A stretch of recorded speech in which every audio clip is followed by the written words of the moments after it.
What's up, everybody? South Shore Disc Golf here with our first official video. I know it's been a while since the first in the bag video I did, but that was really me testing the waters, figuring out how to work YouTube, and figuring out what I could produce with the limited resources that I have.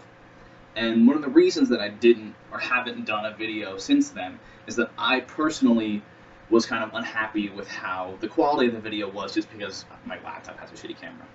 And as you can see, I haven't gotten around to getting a better one, but I talked with some people on the subreddit and I found that having good content in the video matters more than whether I can put it in 60 FPS.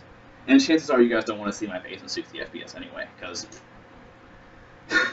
Alright, so in this video, I'll be covering, in the series of videos that I'll eventually be doing, I'm going to cover a lot of the simple form mistakes, a lot of beginners, and basically a lot of disc golfers make.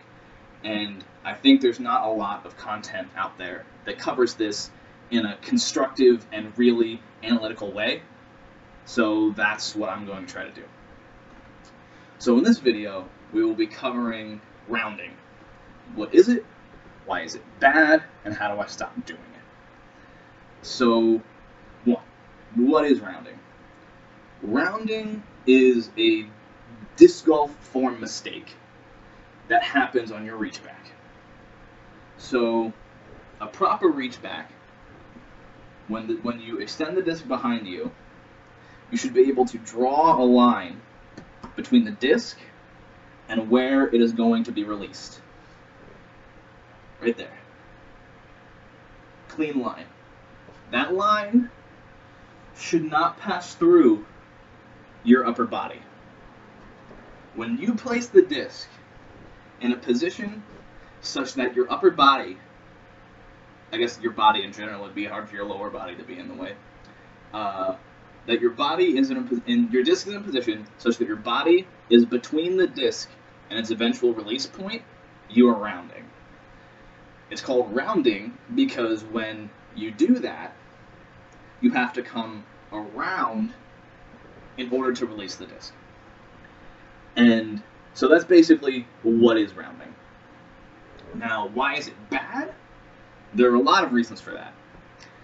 It's bad for your disc golf game, and it's bad for your health. And I don't mean, it's going to give you AIDS.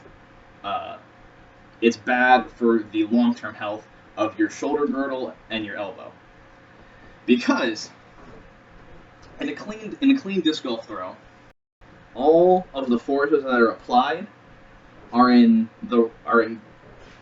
biomechanically a good alignment for the way that your body is designed. Because it was created optimally to produce the most power without putting a lot of strain on your body. And you can see a lot of the dudes that play disc golf are not like the most built, fit, in shape guys who are working out all the time so their arms aren't sore when they're playing. No. They're Will Schusterick, who's 130 pounds soaking wet. So when you round and you force yourself to move the disc out, you're effectively creating a very long lever that is expressing much more torque on your shoulder and your elbow. And I hear a lot of people when they start out playing will say, oh yeah, I was playing, but I have all this pain here, and here, and here. Now in general, if you're not used to using those muscles, okay, fine, there's a little bit of an adjustment period where you have to get used to the motion. But if you're getting chronically, every time, pain in the same spot, it's because you're forcing your body into an unnatural motion where you're trying to throw as hard as you can, and you're pulling all the way out here, and you're creating this lever that creates a lot of torque on your shoulder, which is bad for your long-term health and bad for your disc golf game. The reason it's bad for your disc golf game is because it effectively adds variables. And a good disc golf throw is as simple and concise as possible while still being very quick, explosive, and that. So when you round, when you have a good throw, you can pull right? You can reach back, straight to chest, straight out. You don't have to worry about whether or not you came out to here, or you came out to here, or you came out like over here, or if you reached up high when you reached out, or you reached down low when you reached out to come around your body. And it effectively makes it harder to control your accuracy. It's also bad for your release angles, because, and I'll fix this a little bit, because when you round, in order to successfully pull the disc around your body, a lot of the times you force your elbow up. This causes the disc, when you rotate it out, to be wing up, or Anheuser. So that means when you're releasing the disc, if it's not a Boss, or, you know, an X-Cal or something, you're just burning it straight into the ground. And this causes the phenomenon of people thinking, oh, I have so much power, I can't even throw understable discs, because they're just not stable enough for me. When in reality, really, you're only throwing your disc 200, 250, 300 feet anyway. And people are like, oh, I bought this, you know, Tursus. Actually, that's pretty understandable. It's a bad example. I bought a Comet, but every time, it just burns straight into the ground. That's because, maybe it's not only because you're rounding, but a lot of the times, because when you're coming out, you're forcing the disc, or I guess it's hard to even do because I'm so used to not doing it. When you come out, you're forcing the disc wing up, and the disc isn't stable enough to fight out of it.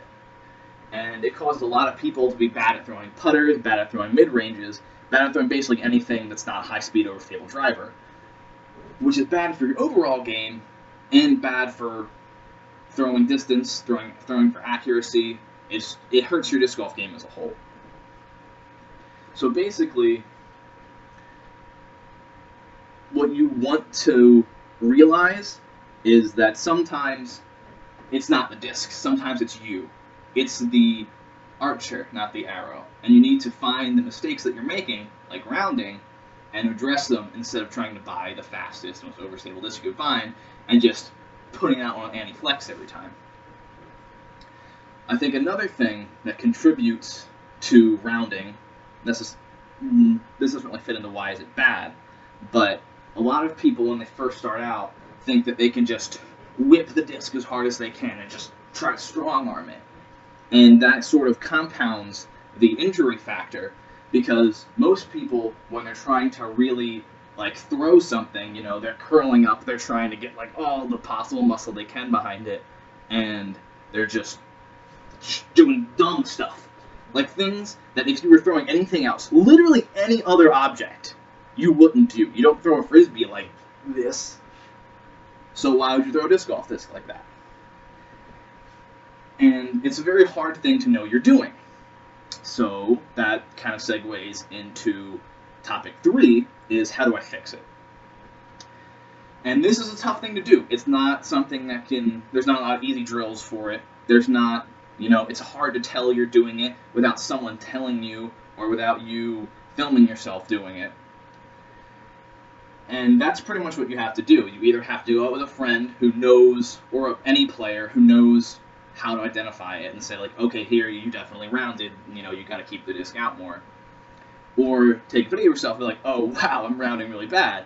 Which is actually how I discovered it, is that when I first started playing, I was with my family at Nockamixon State Park, and my mom took this picture of me driving on, I guess, it's new hole 10, and the disc was like right here.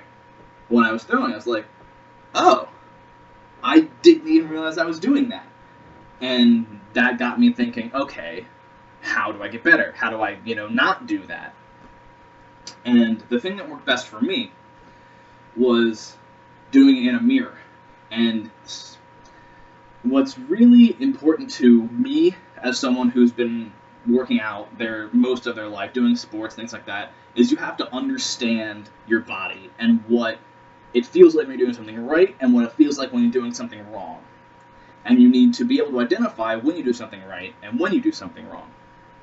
So basically what you need to do is teach yourself how to do it right. So the easiest way to do that is to go in a mirror and just look at what you're doing. Do your regular reach back and be like, oh crap, I'm over here. Instead, just reach the disc back, look at it like, okay, I'm not rounding. Do like a mock pull through a couple times, like, all right, focus on what it feels like. Okay, got the disc back, you're pulling, you're here, focus, it's out. And do it a couple times, a little faster. All right, reach back, out, reach back, out, and focus on like, okay, this is what my hips feel like here. This is what my hand positioning feels like. This is what my shoulder feels like. This is what my arm feels like. And you have to become consciously aware of what you're doing before it can become muscle memory and you just know how to do it every single time without having to think about it. The first step is being consciously aware of what you're doing wrong and consciously trying to fix it. So just get that awareness of how to do it correctly. Focus, you're here, you're not rounding, you're turning your body, you pull the disc tight, you're coming through, and you release. And then, once you think you have a good grasp on it, take it out of the field. If you have a camera or a phone camera, film a couple. It'll be very helpful. Go in the field. So just set up from a standstill drive and be like, all right, I'm not rounding. Throw.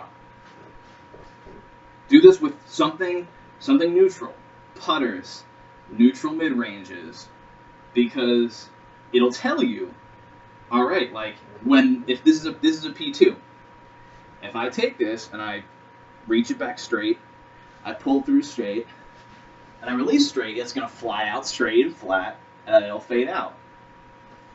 If I round and I come out and I go like this, it's just going to burn out into the ground. But if you're practicing with your fastest, most overstable disc, you're not going to get the feedback that you need to fix your form. And there are a couple of approaches you can take to a reach back to prevent rounding. You can do what's called the wide rail style of throwing that's used by Nate Doss, Barry Schultz, where you actually reach out very, very far away from your body to completely eliminate any chance of rounding. And then when you plant and you drive through your hips, you pull it tight. And then you're out tight. You don't need to be right on the edge of rounding like Will Schusterick or Paul Macbeth in order to avoid it. This actually leads to an interesting story. I was at the Maple Hill Open, I guess last weekend, watching the distance competition. And a lot of the times, especially with Schusterick, when he was reaching back, it looked like he was rounding a little bit. But he wasn't, because he's turning his body and reaching back so much that when he uncorks, the disc is coming tight to his chest anyway and not coming around. So you don't need to be like, all right, it's here. You can take your own approach to it as long as it's a successful one.